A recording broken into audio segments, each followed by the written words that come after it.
Wow. Well, I'm glad you mentioned the Apis Temple there and the Seraphim and that, because that's the start of your book, A Test of Time. Is it? I've forgotten. Yes, it has. True, well, I can forgive you. Right. It's about 500 pages long. I can forgive you for forgetting any details, but no, I haven't really forgotten. Of course, I know you haven't, because it's a well-wrote book. It's well. I mean, I'm reading the book, David, right? And I'm looking at the chronology that you've gone at this. Like, you've really gone at this, but you've gone at it in a very analytical manner, and you've gone, look, this is what we do know. This is what we don't know. This is speculation. We can work with this. We can. I mean, are you the only one to have seen this, David, or? Well, I'm not the only one, but I mean, there's been people who've been questioning the chronology of Egypt for donkey's years. Right. Even Isaac Newton tried to redate the kings of Egypt even before we could decipher the hieroglyphs. So there are people been doing this for donkey's years. However, they've not been very successful. And what I set out to do was to break the whole thing down, sort of like take the whole thing to pieces again and start from scratch. Now, it's very easy to criticize and knock something down. It's much more difficult to rebuild it correctly afterwards. And that's always been the challenge here. So it's finding a way to get the dates of Egypt right, to make them work with the rest of the ancient world. That's always been the critical thing. Because I don't know if you realize it, but the history of ancient Egypt dictates the chronology and the timeline of other civilizations. Yeah. Principally because you find that the pharaohs, their inscriptions are found all over the ancient world. So when you find an inscription of Rameses II, or a scarab, or a relief, or a statue, or a stela in Palestine, or in Israel, or anywhere else, that dates the layer in which the stela or the object was found to the time of Rameses. And so whatever dates you give for Rameses, you give to that biblical site or that ancient site from somewhere else. And so Egypt becomes the key to dating the rest of the ancient world. Wow, yeah. Okay, the good thing about the chronology is what I like. I'm an engineer, David, so you can appreciate you can appreciate how I can follow the book, and you got these anchor points. You got, like, sometimes Egypt goes to war. You have archaeoastronomy. You've got, like, solar eclipses. You got famines. You got events that you can tie in as anchor points to help with the chronology, and that's the beautiful thing for me, because I can see the chronology working, the new chronology, I should say. Absolutely, yes. You've really got to have some firm hooks on which to date things. And in the past, what's happened is, unfortunately, that over the last 200 or 300 years, scholars have been going out to this part of the world with a trowel in one hand and the Bible in the other hand, and trying to sort of like combine the two, trying to find evidence for the Bible in the dirt of archaeology. Wow. And they've used the Bible to date Egyptian history. Wow. And that's been the big mistake. You can't use a text like that to try and date Egyptian history and then use Egyptian history to destroy the Bible and say the Bible wasn't true. So it's like a circular argument, and that's what I saw in this problem. That they had used a circular argument to date Egyptian history, and then Egyptian history is used to say that the Bible's a myth. You know, and I actually hadn't realised until I read A Test of Time how much biblical archaeology is wrapped up in ancient Egypt, and you know, it's so interwoven on various scales, David. Well, you would if you think about it. They're neighbours, so why shouldn't it be? Why shouldn't they? I mean, Israel is, borders on Egypt, so of course there will be a relationship between the two. The amazing thing is why we've not found any connections between the two after 300 years of scholarship. That is what's astonishing. And so we have scholars now all over the world, very, very good scholars and respected scholars, saying, well, there is no connection between the Bible and Egypt. Therefore, the Bible, we know Egypt's real. The Bible, therefore, can't be real. That's what the conclusion they've come to. Wow.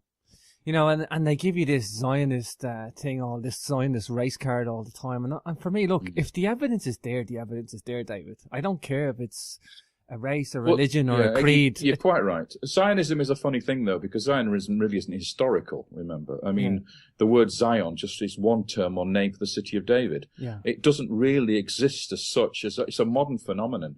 It's an idea of an Israelite or an Israeli state or a Jewish state in Palestine. It's the convention, something that's been invented over the last 100 years. But it didn't exist before that. Yeah, but I mean, if you mention any sort of biblical link with Egypt, are you branded as Zionist? Like, that's the... Well, you are in the Arab world, unfortunately. Yes. If you look at the history and you find evidence for the Israelites in Egypt, or you find evidence for the conquest of the Promised Land, or whatever the story is, the relationship between Solomon and Pharaoh, all those things, as soon as you bring the Bible into it, you're regarded as a promoter of Zionism. And that's very sad. But that's, again, modern politics. That's got nothing to do with real history. Mm-hmm.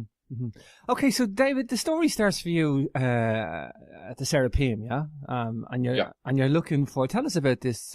This is interesting because this kind of gives you the first insight in the book to, you know, something's amiss, something's wrong. Right. Yeah. Well, what happened was I was in Egypt on one of my trips, and I've been there so many times, and I've forgotten how many times. Mm-hmm. And this was back in the 1980s, if I remember rightly. And I went to see Muhammad Ibrahim, the current Minister of Antiquities, who was then the director of Saqqara. And I walked into his office and I said, look, I'm interested in the lesser vaults of the Serapeum, which I know you're currently excavating. Now, the Serapeum is divided into two sections. There's the greater vaults, which everybody goes into today, and you see those giant sarcophagi of the late period. That's from about the 26th dynasty through to the Ptolemaic period. But there's an earlier set of vaults adjacent to those, which go much earlier, that go to the 19th dynasty. Mm-hmm. So you've got the 19th dynasty and 20th dynasty. That's the time of Rameses II.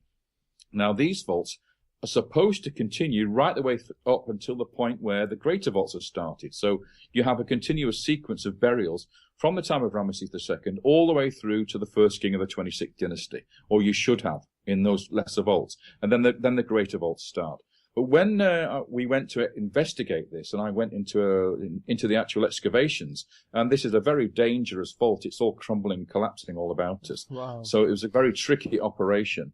There's actually a collapsed section in the middle of the vault, which is collapsed from above, and so you have to crawl over the top of it to get inside the continuing vault on the other side. But what the archaeologists found was that there's a complete dynasty missing. The 21st dynasty, it does not exist in there. Now, what I mean by that is, when an Apis bull is inaugurated, there's a date written on the stela, and then when the bull dies, it's buried in the vaults, and a stela is written to tell you what year the bull is buried, in what king's reign. So if you have a series of these stelae and these burials, you can work out chronology based on the evidence you've got of the dating of the burials. So it's like a Dalai Lama. There's only ever one Dalai Lama alive at any one time. Sure. And so you can work out a chronology based on the bulls. And what we found was that was about 9 or 10 bulls missing from the vaults, completely not there. Mm-hmm. And there are a continuous sequence of vaults here. You know, it's not like they could have been buried somewhere else, because it continues afterwards with another series of burials. So you have a gap in the middle along this vault where there is no 21st dynasty and no early 22nd dynasty. So I looked at this and I scratched my head and I thought, well, this is a bit strange. What does this mean? Why is there no 21st dynasty there? What happened to that dynasty? Were they not in charge somehow in Memphis at Saqqara? Were they somewhere else? Why were there no burials in their time? And so that was the first clue, which led me to think that maybe there was something wrong with Egyptian chronology. Maybe this era between the end of the 20th dynasty and the beginning of the 26th dynasty, which we call the third intermediate period, maybe we'd worked that out all wrong. Maybe there was something about that chronology, that historical period, which we have to re-examine. Wow. Yeah, you know, the thing is then, like, I mean, you've got these wonderful little insightful parts, and I think the thing to say is that that's the key thing for you, the Apis Temple. King Asurkan II. Tell us about this. Sorry. There's a 140-year gap here. Another one, yes. Another one, and I see you stitching between the Apis Temple, and you're stitching all these things together. Tell us about King Asurkan, and then I want to kind of just say about all the patches and the gaps and stuff. Yeah, that's great. Well, stick with us, listeners, because this is quite complicated. It is once we get out the other end of it, I'm sure it'll be a lot clearer. Yeah. But yes, that same 140 or 134-year gap is exactly the same place where the missing Apis bulls are. It's not in a different era, it's in exactly the same era. And this was really the crunch to me, because I went to study the tombs that are in the city of Tarnis in the Eastern Delta. And there's a complex of royal tombs buried inside the temple compound. And what we find is two major complexes built right next to each other. One belongs to the 21st dynasty and one belongs to the 22nd dynasty. And the principal kings buried in the two tombs are Susenis I in the 21st dynasty vault, and in the 22nd dynasty vault we have King Asurkan II. Now, they're normally about 134 years apart in historical terms between those two. And obviously, the kings of the 22nd dynasty should come after the kings of the 21st dynasty. But what I found was that when you looked at the archaeology and the architecture, the 21st dynasty tomb was actually built after the 22nd dynasty tomb. The 22nd dynasty tomb has been cut away in order to accommodate part of the 21st dynasty tomb. And that's completely the reverse of the historical picture. So it said to me, now hang on a minute, if Azorkon II of the 22nd dynasty is buried and built his tomb before King Susenes of the 21st dynasty, then the two dynasties are in the wrong order. Yeah. Yeah, so Bizarre. I worked out, therefore, what really happened was the two dynasties were actually running contemporary with each other in parallel, which is why there's no 21st dynasty apis bulls, because they were the contemporary with the 22nd dynasty, and it was the 22nd dynasty who buried the bulls, not the 21st dynasty. Mm-hmm. So that explains the missing bulls. Okay, so all this led me to conclude that in the Third Intermediate period, these dynasties, the dynasties 21 to 25, were actually mostly overlapping. And what that does, of course, is it shortens the chronology, because if they're not running sequentially, then you have a situation where any of the dynasties which came before the 21st dynasty must be lower in date, because these dynasties are all contemporary with each other, overlapping. Mm-hmm. Do you get it? Yeah. I mean, this is a no-brainer for me. I mean, this is a no-brainer because you've showed where this fits in, as well as just, it's not just a case of missing time, David. It's the time. Yeah. The time is missing, plus it explains other events as well. Well, it does.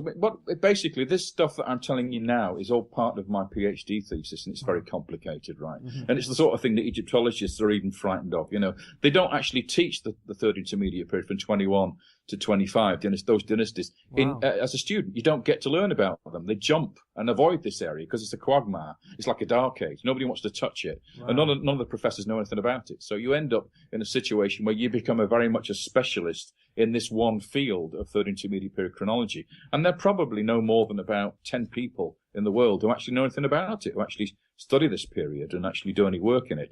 So that in itself is rather sort of like furrowed, a bit narrow furrowed. You mean you use specialists to actually work on this material. But the consequences of the change that it makes to history are enormous and much broader. You got ripples coming from this, like ripples. Absolutely. Yeah, huge consequences. And one of those consequences, above all, is what it does to the biblical story and how the Bible relates now to the Egyptian timeline, which has been reduced by around 300 years, because by shortening the Third Intermediate period, the new kingdom which comes before it and all the other dynasties from Dynasty 1 right the way down to Dynasty 20, their dates are now lower because you've squashed and compressed the Third Intermediate period, which normally comes from 1069 BC to 664 BC. Now that's reduced in length. It means that the 19th dynasty, Rameses II, all the kings before him, King Tut, Akhenaten, all those people, are now lower in date. And so they line up differently with the biblical story. Which means you can make more for the derivations. I mean, okay, so the Third Intermediate period, it's been overextended by the mainstream perspective. Yeah, by a couple of centuries at least, yes. A couple of centuries. The 21st, 22nd dynasties, they were like contemporary, and the Third Intermediate period should be probably about 140 years that you say, reduced at least 140. Yes, that part of it, yes. And there's other bits and pieces that go along with it that have to be compressed. So you end up with Rameses II being about 250 to 300 years lower in date than he is in the conventional dating system. Wow. And that means that anything to do with him in the rest of the world now is lower in date as well. Wow, and he was quite an important figure because he came in contact with other guys, didn't he? He's a key pharaoh. He reigned for 67 years or 66 years. He was a massive hero in the ancient world. He fought battles everywhere. He raised monuments everywhere. And of course, normally, if you remember your Cecil B. DeMille movies, he was the pharaoh of the Exodus. He was the guy that challenged Moses. He was the guy that refused to let the people go. Why? Because his dates are approximately, according to scholars, the time when Moses was alive and when the Israelites were in Egypt. So that's how you get that connection. But if you lower his dates now by 300 years, he disconnects from the Bible completely. He's nothing to do with the pharaoh of the Exodus. He's a different character entirely. So it has huge implications. Wow. it makes you wonder what they got right, like, But I guess, like you say, there's these anchor points, David. The sacking of Thebes is the anchor point. This is the one that we're happy and confident with, but there's other ones we're not too sure about.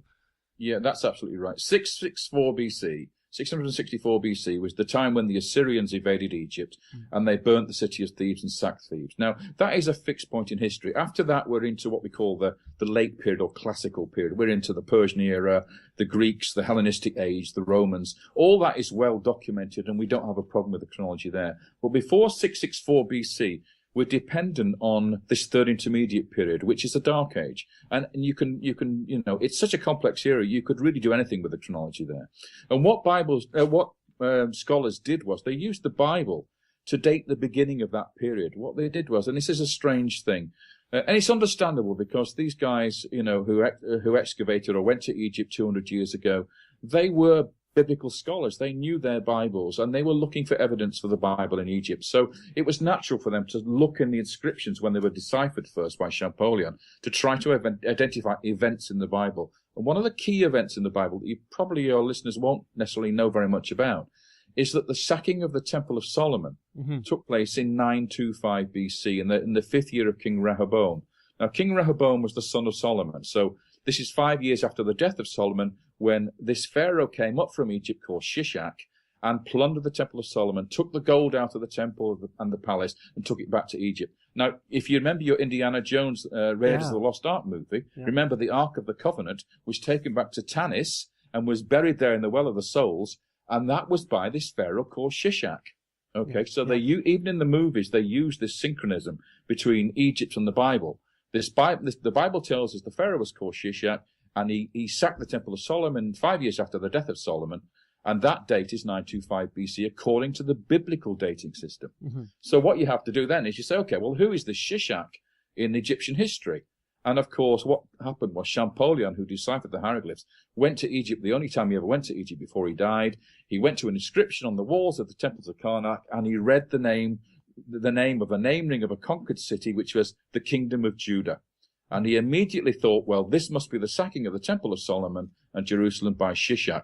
And lo and behold, the name of the pharaoh on the wall was a pharaoh called Shoshenq. Which is misleading. Misleading, isn't it? This is the misleading. Yeah, he was the first king of the 22nd dynasty, smack in the middle of this Dark Age that we were talking about earlier. So what happened was scholars dated the last year of King Shoshenq to 925 BC, using the biblical date, identifying him with Shishak.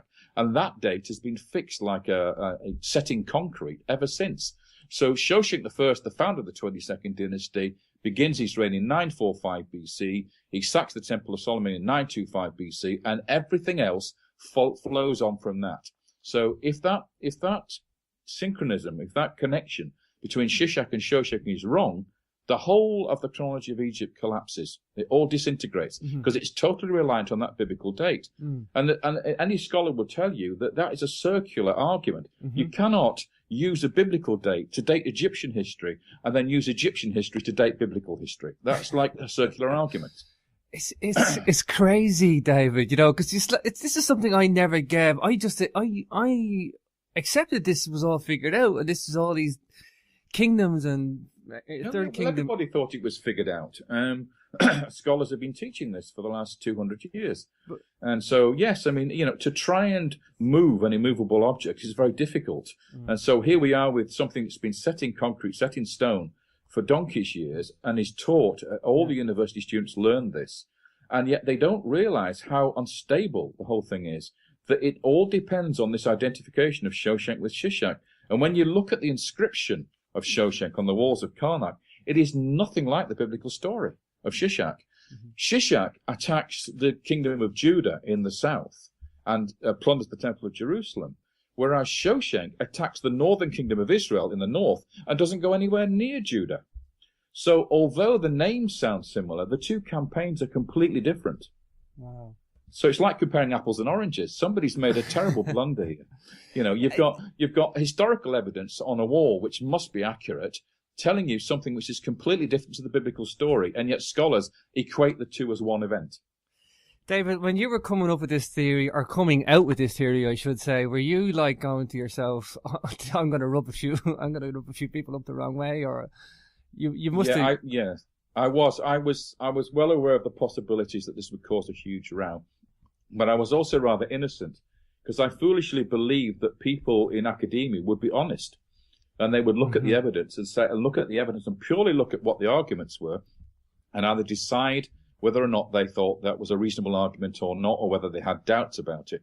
And what really happened was there was a shutdown going on, that they tried to starve the argument of its oxygen of publicity.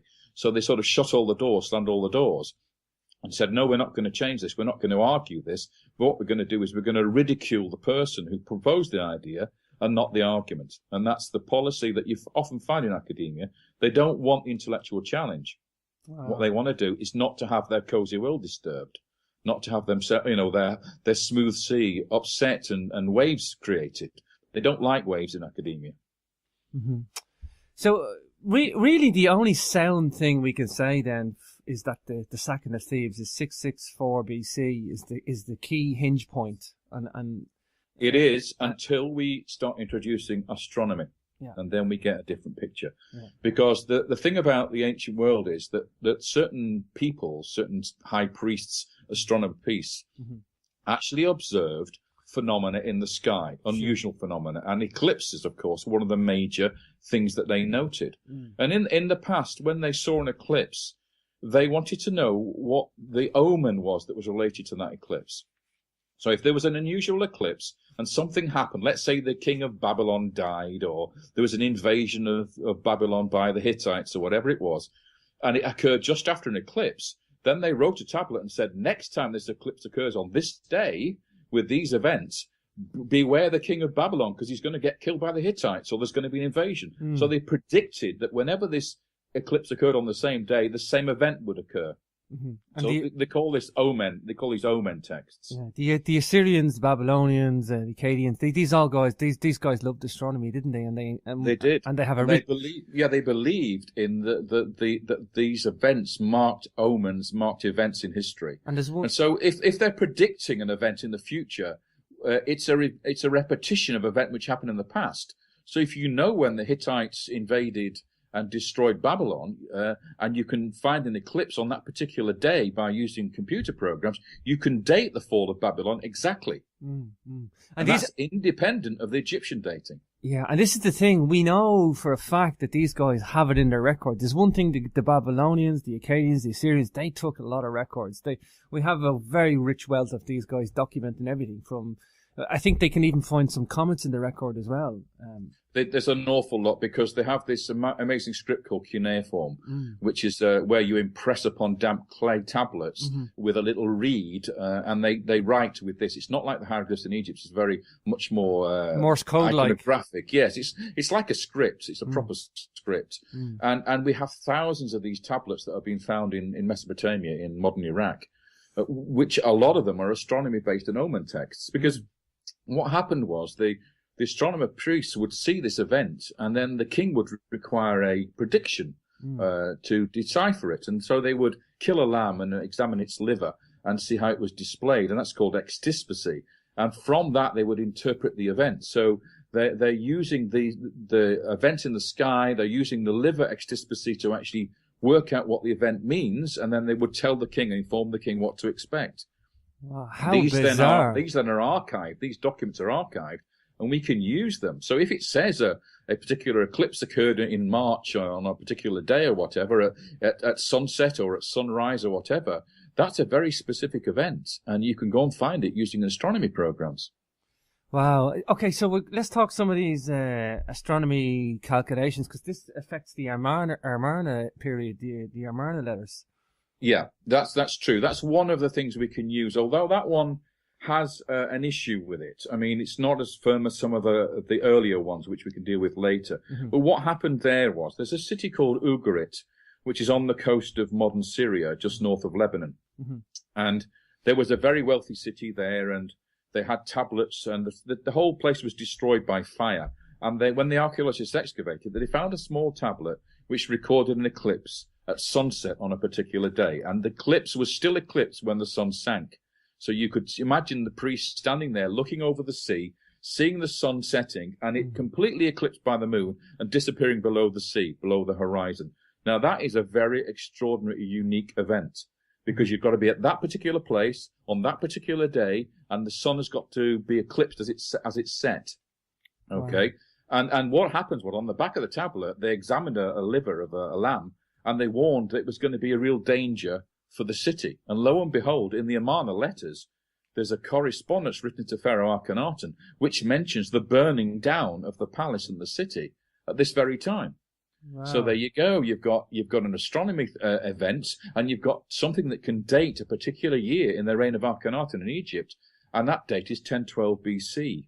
And now 1012 BC is several centuries later than the normal date for Akhenaten, who's normally 1350 BC. Yeah. So you can see how it works. You can use astronomy to re-examine the dating of Egyptian events and redate the Egyptian pharaohs, ignoring the biblical synchronism of Shishak. The beauty of I use archaeoastronomy too, David. But I mean, the beauty of archaeoastronomy is it's pretty rock solid. Like, you can just wind back the stars. You can wind back precession and do these retro calculations and tie these in. Tell us about Akhenaten. This guy, I find this guy fascinating. I mean, he gets a lot of bad press in ancient times as well. I mean, they tried to screw up him out of the record. You're right. Well, I'm not a big fan, so beware. Okay. Akhenaten was a dreamer. Okay. He was the son of Amenhotep III. He wasn't in line to succeed the king. The king's elder son, Thutmose, died prematurely. We don't know why. And then Akhenaten found himself as king of Egypt. And he was not a well boy. He wasn't healthy. No, he doesn't look it. He had a lot of illnesses, and we're not quite sure what the illnesses were, but they seem to have something to do with hydrocephalus or something like that. Morphans even. And Morphan syndrome. So there's all sorts of issues with why he looked the way he looked. Some of it could also be to do with the style of art at the time, that this man was very, very influenced by what was going on in the Mediterranean. Wow. So, in fact, he had contact with the Mycenaean world and the Cretan world, the Minoan world. Mm-hmm. And he even had mercenaries who were actually from that part of the world in his bodyguard to protect him. So he had a lot of influence with what was going on in Crete with the Minoans. Now, Minoan art is very flowing and rich. Beautiful, and it's exotic. It's very exotic. And yet there's a dark side to Minoan history. They weren't the hippies that everybody thinks they were. We have found very clear evidence of child cannibalism in Crete, where the people of Knossos and elsewhere sacrificed young children and ate them. So they're not the pretty hippies we all think they are. However, one of the things was very important at this time, and at the time of Akhenaten and his relationship with the Aegean world, was opium. Wow. Okay, so they were actually imbibing opium, and it may well be that what we see in Amarna art has got to do with the king's own indulgences with the drug, that he saw a different way to everybody else, and he gave instructions that the art should portray what he saw in his visions. So he was a bit of a sort of prophet, a hippie prophet, and he wanted to change the way that the Egyptian society and religion worked and the kingship worked. He wanted to go back to an earlier time, a simpler time, where the worship of the sun god was the key element. And in his case, he wanted to worship the god called Aten. Now, Aten is the sun disk itself, or the light of the sun. It's not like Ra, who is the sun traveling across the sky. It's the specific orb and the light which he wanted to worship. And it's a very early god. And he wanted to resurrect the idea of this one god being the key god and the only real god to worship. Now, he wasn't strictly speaking a monotheist. He did still... for instance, there's a stela that was found at the Serapeum worshipping an Apis bull. So he wasn't 100% Atenist. He was also, to a degree, he maintained other religious cults around Egypt, but he restricted particularly the cult of Ammon at Thebes. And that was more like a political thing. He wanted to stifle and, what's the word I'm looking for? To oppress the Ammon cult priesthood in Karnak because they were too powerful. And he didn't like them very much. And he wanted to move away from Thebes and go and build a new capital at Amarna and start this whole new cults thing around the Aten and his father, Amenhotep III, who he equated with the Aten. So he was almost like a father worship. He deified his own father to become the Aten. And he became the only high priest who could speak to the art and communicate with the art. And so he had control over the whole of the religion. Wow. So because he was doing this, he made a lot of enemies, as you can imagine, with the priesthood and the nobility. And it was all a bit of a crackpot, crazy idea. And it lasted about 12 years altogether. He reigned for 17 years, but at the beginning he was a good boy, and then later he changed everything. And what he did do was he ignored completely the Egyptian empire. He did not look after the military. He did not support all the vassal kings in the north, in Canaan, and in the south. He let them go. So what happened in his period was that the whole of the empire collapsed. And that's really the great sin of the great heresy that he brought upon Egypt, and where he was hated so much by the Egyptians after he died, because he actually lost the empire. And it was the 19th dynasty Ramesside kings, Rameses II and his father Seti I, who had to recover the empire and had to fight to get it back, which is why they, hit them, and Horemheb destroyed the memory of, tried to eradicate the memory of Akhenaten because of what he'd done. It wasn't so much the religion changes that really mattered. It was the fact that he let the whole empire go. Yeah. He let Egypt down. He was the catalyst. He was the catalyst to the destruction of further events. So did that solar eclipse then have a direct effect because he was worshipping the sun? I'm just trying to simplify it. But no, what that basically was is the letter that was sent to him mentioning the burning down of the palace. And we know that the palace was destroyed immediately after this tablet was written in Ugrit with the solar eclipse. Yeah. That was sent to him in the 12th year of King Akhenaten. Oh. So we can date the 12th year of Akhenaten to 1012 BC. Wow. Get the idea? So it's like a specific link. And then instead of him being in 1315 BC, he's now in 1012 BC. Now you ask yourself this question.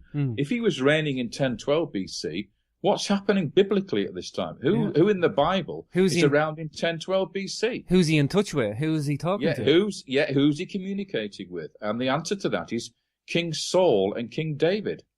Wow. Right now we've got something really interesting going, because in King David's time, if you read the Psalms, we have a uncanny, amazing thing that Akhenaten's hymn to the sun, his great famous prayer, where he eulogizes the solar disk, the sun and the light, is identical to Psalm 104 that was written by David.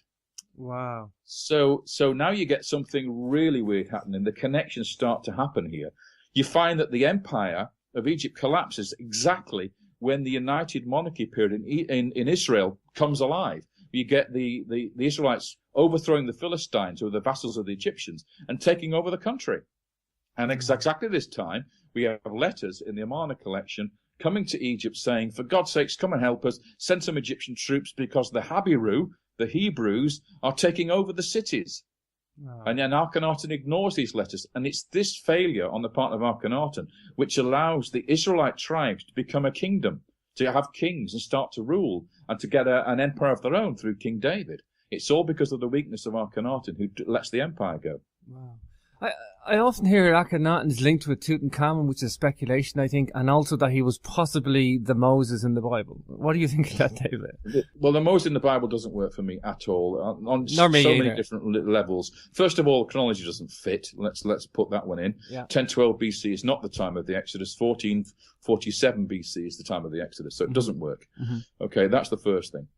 The second thing is when you compare the lives of Moses to Akhenaten, they're totally different. Akhenaten was buried in Egypt. He was a king of Egypt. Moses was not a king of Egypt, and he left Egypt, and he was buried on Mount Nebo in Jordan. So then they don't match in any way whatsoever. I mean, the idea doesn't work. As for Tutankhamun being the son of Akhenaten, I don't believe it. I think Zahir has forged the evidence on that. Yeah. There is very clear evidence that Tutankhamun himself claimed to be the son of Amenhotep III, which makes him a brother of Akhenaten, not his son. Wow.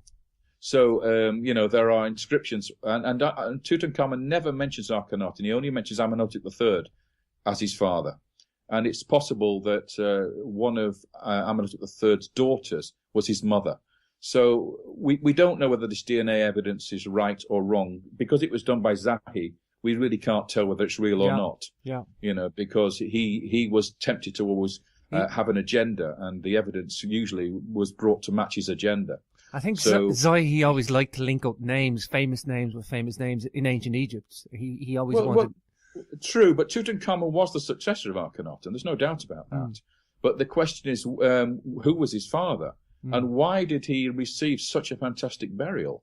Although it was a rushed burial, we know that, and in a tiny tomb, if you look at the wealth inside the tomb that was piled inside that tomb, there's got to be a good reason why the Egyptians gave so much to him in his burial compared to other pharaohs. Now, I know we haven't got many pharaohs' intact tombs to compare it to, but what we do have, and what we have found, it does not seem to be of the quality of Tutankhamun's burial goods. And there was no doubt at all that as far as the population were concerned and the priesthood were concerned, that Tutankhamun was the savior of Egypt. They regarded him as such, probably because he restored the cult of Amun and got rid of the Artemis heresy of Akhenaten.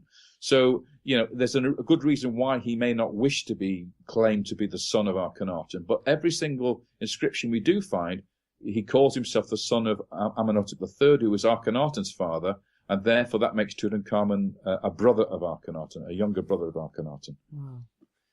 Wow, he gets the funny thing is, when I say I like him in terms of a interesting period to look at, David. But so we're saying now that so these go on. Sorry, David. The Amarna letter then, this is linked to the Book of Samuel. I think it is, and that's exactly when I think this whole series of events of the Amarna period took place. The time of King Saul's rise, when he was chosen by the people. The name Shaul or Saul means asked for in Hebrew. Wow. So the people asked for a king. They asked Samuel for a king like every other nation. So he's asked for. So that's not his real name that he carried in life. It's a sort of traditional name or a legendary name for him. Just like Solomon, the name Solomon means peace. It's from Shalom. Okay, so that name probably wasn't the name he carried in life. It's just the name that's given to him by tradition. So these early Hebrew kings probably had different names when they were alive. Now, we do know that the king who ruled in the hill country at the time of Akhenaten was a king called Labayu, or Labaya. And Labaya means the lion of, and then a deity. We could actually say that Labaya, the Yah at the end, is actually the short form of the name Yahweh, or the God Jehovah. So it would mean the Lion of Yahweh. Now, that would be a very suitable name for the first king of Israel. And it's amazing that this guy, Labaya, this king, did exactly the same things as King Saul did. And it's all recorded in the Amarna letters. So he had a son who was friends with the Habiru rebel, the Hebrew rebel. And that, of course, is David before he became king, who had held out in the hill country, and Saul tried to get him. And his son, Saul's son Jonathan, was actually in league with David against his father's wishes. And we read that in the Amarna letters. Wow. We read that about Labayu and his son, and he actually writes to Pharaoh and says that he did not know his son was consorting with the Habiru chieftain, or the Hebrew chieftain, which is David. And then we find later on that Labaya and Saul both died on the same mountain in the same place, in a battle against the kings of the lowland regions. So the two of them are historically amazingly similar. And we find lots of scholars now saying that Saul, they keep the two individuals, Saul and Labaya, separately by several hundred years, but they refer to Saul as being the last Labaya, and that the two kings are almost identical, but they're separated by 300 years, so they can't be the same person. So that's the iron of it all. Once you've taken out the 300 years of erroneous chronology, which has been added by scholars, and you reduce the dates of Akhenaten, then Saul becomes Labaya. He is the same person. Wow. Yeah, the 18th dynasty didn't begin in 1570. It was like 370 years out, David. Like, it's a bit of it's a bit of a blunder, isn't it? It is a bit of a blunder, and I'm not saying it's exactly correct. I mean, there may be faults in my revised chronology. That's entirely possible. But I think the general thrust of what I'm doing really does pay dividends, not just in terms of the Bible, but all over the ancient world. For example, let me take you to the Greek world for a moment. You know the story of the Trojan War. King Agamemnon was the king of Mycenae. Yes. Okay, and he fought a war against the Trojans. And all that happened in the great period called the Bronze Age, or the heroic age of Greece. Well, what happened then was that the Egyptians, or specifically the archaeologist Flinders Petrie, found Mycenaean pottery at Tel El Amarna. And he thought, right, now we know the date of Tel el Amarna, based on Egyptian chronology, is 1350 BC. So if we find Mycenaean pottery here, we can date Mycenae in Greece to 1350 BC, and we can therefore date the Trojan War to around that period. Okay, now by doing that, he then created in Greek history a 350-year dark age, because it suddenly separated the Trojan War from the time of Homer by 350 years. Wow. And that was directly a result of Egyptian dating imposing the dates for Agamemnon and Mycenae on Greek history from the Egyptian dating system. So we then end up with a 350-year dark age in Greece, which we can't explain, where there's no pottery, there's nothing going on, none of the cities are populated, and you find that the Trojan, the city of Troy is destroyed and then abandoned for 350 years, and suddenly it's rebuilt again with exactly the same pottery that was found 350 years earlier. No change whatsoever, like nobody, the people had gone away and continued to make the same pottery for 350 years. They came back again and rebuilt the city with exactly the same pottery they used earlier, 350 years earlier. Wow. It's crazy. It's a nonsense.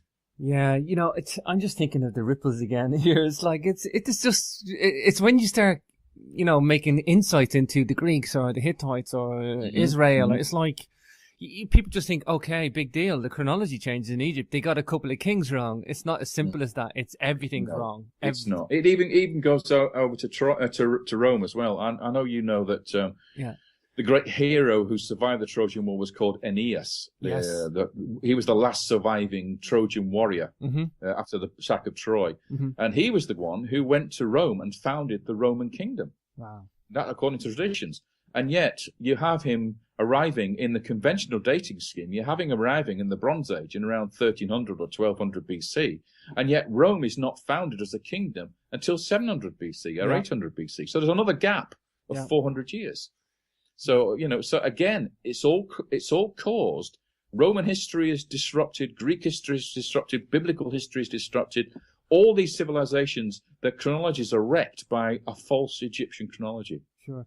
Okay, the big question, David, talk to me about the Exodus and how this fits in with the new chronology. Okay, well, this is where it really gets exciting. Yeah. Now, the Bible, according to biblical dating, dates the Exodus around, let's say for argument's sake, 1447, 1446, whatever, around that date. Now, these dates are worked out by scholars, and they are what we find in the biblical text. We actually have dates for all the kings and stuff, and we can work it out pretty much based on the biblical evidence. Now, we can't necessarily trust the biblical evidence, so we have to put a question mark on it. But at least we've got a ballpark figure. Well, let's say that the Exodus took place in 1450 BC, for argument's sake.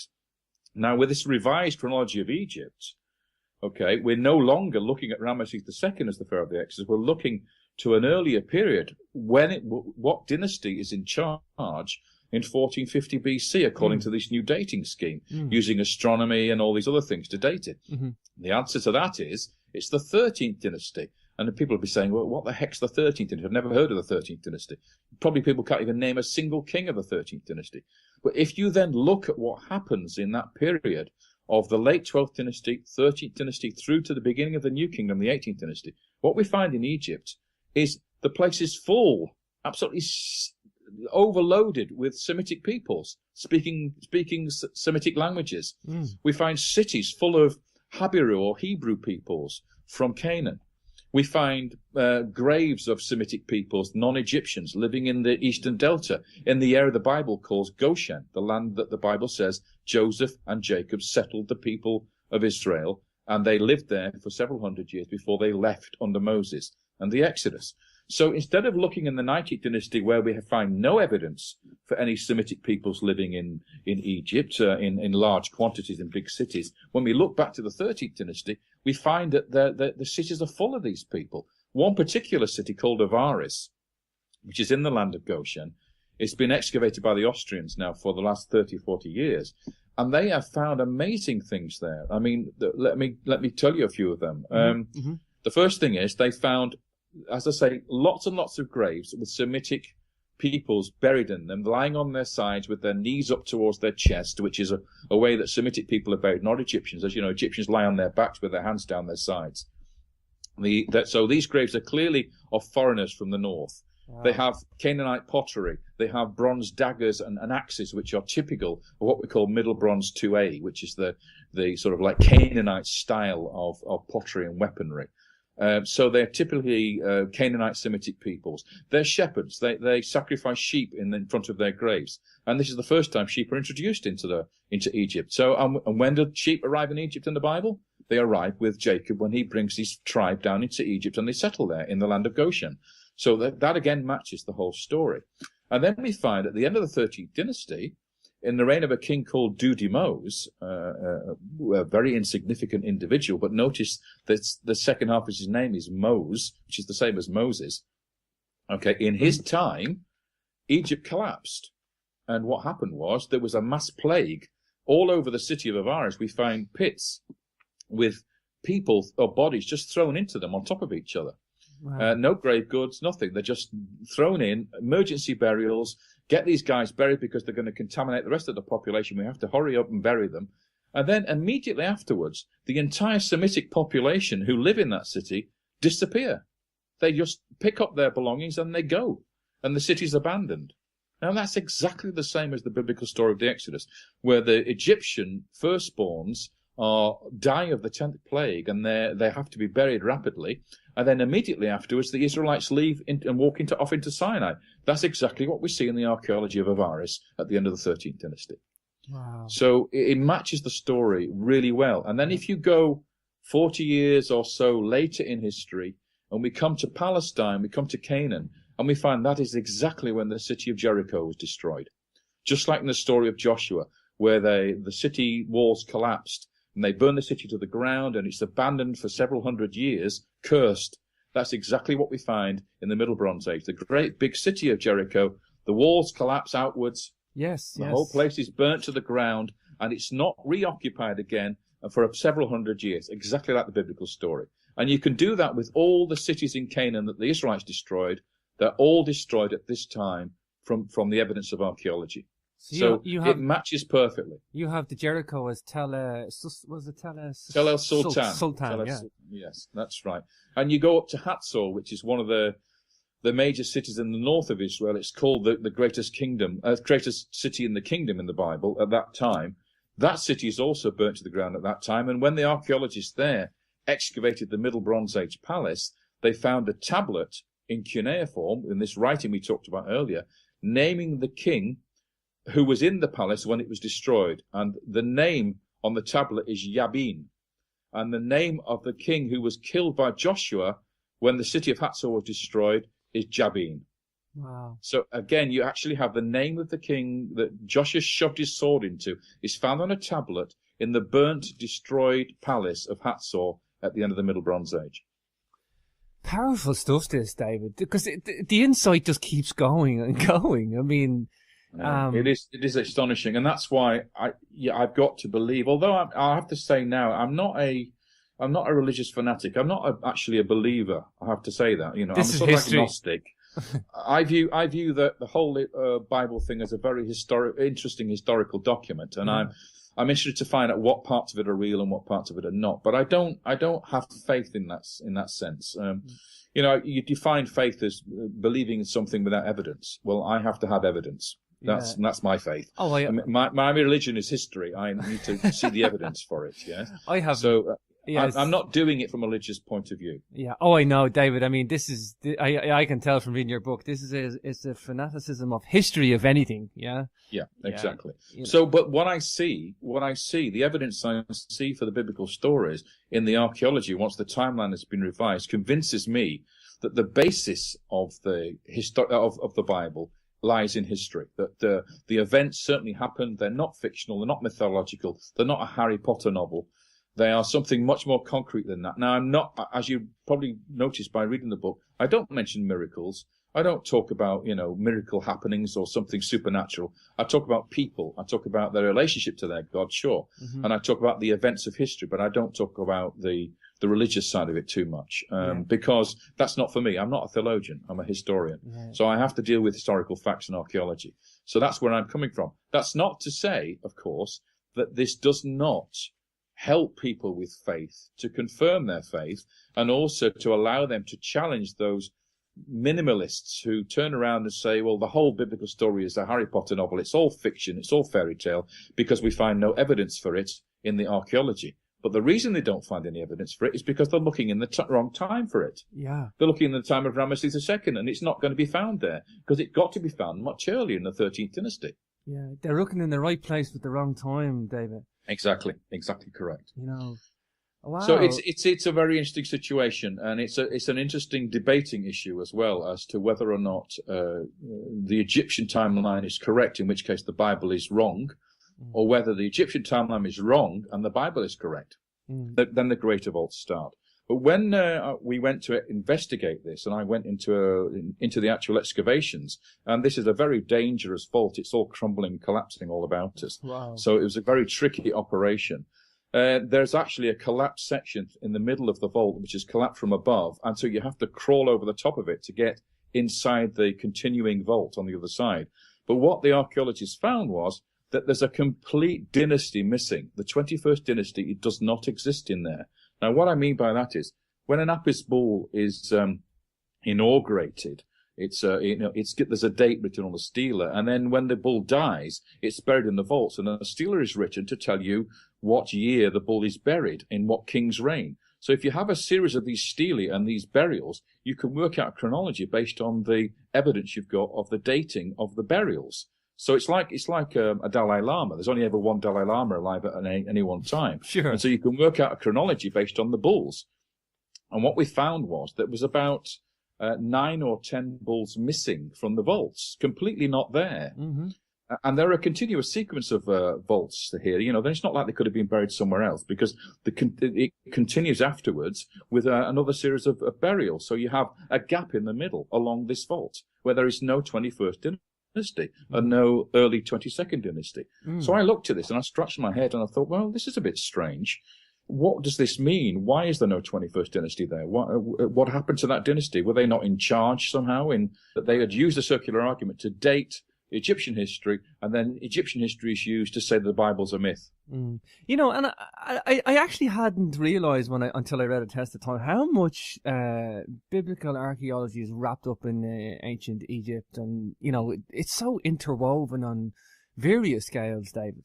Well, you would if you think about it. They're neighbours, so why shouldn't it be? Why shouldn't they? I mean, Israel is, borders on Egypt, so of course there will be a relationship between the two. The amazing thing is why we've not found any connections between the two after 300 years of scholarship. That is what's astonishing. And so we have scholars now all over the world, very, very good scholars and respected scholars, saying, well, there is no connection between the Bible and Egypt. Therefore, the Bible, we know Egypt's real. The Bible, therefore, can't be real. That's what the conclusion they've come to. Wow. You know, and they give you this Zionist thing, all this Zionist race card all the time. And for me, look, if the evidence is there, the evidence is there, David. I don't care if it's a race, a religion, or a creed. You're quite right. Zionism is a funny thing, though, because Zionism really isn't historical, remember. I mean, the word Zion just is one term or name for the city of David. Yeah. It doesn't really exist as such. It's a modern phenomenon. It's an idea of an Israelite or an Israeli state or a Jewish state in Palestine. It's the convention, something that's been invented over the last 100 years. But it didn't exist before that. Yeah, but I mean, if you mention any sort of biblical link with Egypt, are you branded as Zionist? Like that's the. Well, you are in the Arab world, unfortunately. Wow. Well, I'm glad you mentioned the Apis Temple there and the Seraphim and that, because that's the start of your book, A Test of Time. Is it? I've forgotten. Yes, it has. Well, I can forgive you. Right. It's about 500 pages long. I can forgive you for forgetting any details, but no, I haven't really forgotten. Of course, I know you haven't, because it's a well-wrote book. It's well. I mean, I'm reading the book, David, right? And I'm looking at the chronology that you've gone at this. Like, you've really gone at this, but you've gone at it in a very analytical manner, and you've gone, look, this is what we do know. This is what we don't know. This is speculation. We can work with this. We can. I mean, are you the only one to have seen this, David, or? Well, I'm not the only one, but I mean, there's been people who've been questioning the chronology of Egypt for donkey's years. Right. Even Isaac Newton tried to redate the kings of Egypt even before we could decipher the hieroglyphs. So there are people who've been doing this for donkey's years. However, they've not been very successful. And what I set out to do was to break the whole thing down, sort of like take the whole thing to pieces again and start from scratch. Now, it's very easy to criticize and knock something down. It's much more difficult to rebuild it correctly afterwards. And that's always been the challenge here. So it's finding a way to get the dates of Egypt right, to make them work with the rest of the ancient world. That's always been the critical thing. Because I don't know if you realize it, but the history of ancient Egypt dictates the chronology and the timeline of other civilizations, principally because you find that the pharaohs, their inscriptions are found all over the ancient world. So when you find an inscription of Rameses II, or a scarab, or a relief, or a statue, or a stela in Palestine or in Israel or anywhere else, that dates the layer in which the stela or the object was found to the time of Rameses. And so whatever dates you give for Rameses, you give to that biblical site or that ancient site from somewhere else.